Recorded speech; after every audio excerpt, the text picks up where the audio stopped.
নতুন বছরের শুভেচ্ছা। আমার বন্ধুদের সাথে সারা রাত জায়গায় ভাই আমি পিকনিক খাইছি। আমার বন্ধুগুলো সবাই ঘুমিয়ে গেছে গা। তো আমার মাথায় একটা বুদ্ধি এলো, তোরা ঘুমাইছে, আমি আগে পানিটা গরম করে নিই। তো পানিটা গরম করলাম কিরম করে, নতুন বোতল লোড পানি, এই পানি আমি আগুনে মেঁধে মানে দিলাম সাইরা সাইরা দেওয়ার পরে পানিটা কিন্তু ভাই গরম হবো। গরম হওয়ার পরে এখন কী করি দেখেন, আমি আগে দাঁতটা ঘষে নিই। দাঁতটা ঘষার পরে আমার একটা বুদ্ধি বেড়েছে যে তোরা ঘুমাইছে, তবে ঘুম শিক্ষা করতেছি। তবে আগে আমি কামটা ফিনিশ করে দিই, তোরা জানবি না। তো ভাই আমার পানিটা কিন্তু গরম হয়ে গেছে, দেন পানিতে ধাপ বাড়ছে, এত গরম হয়েছে মানে ভাই গরম করুম না যে ভাই এত ঠান্ডা। একবার গেল ভাই 2 চল পানি নিলে মনে হয় যে মরে গেলাম গা। যার জন্য কিন্তু আমি ডিম একটা খাড়াইলাম যে পানির বোতল লাগে গরম করে নিই।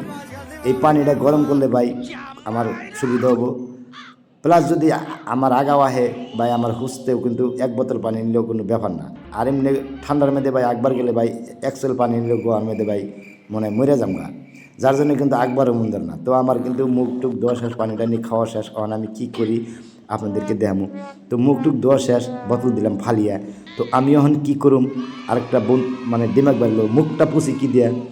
তো 10 হাউসের সাইড স্ক্রিন দিয়ে আমি মুখটা পুষে নিলাম। ভিডিওটাকে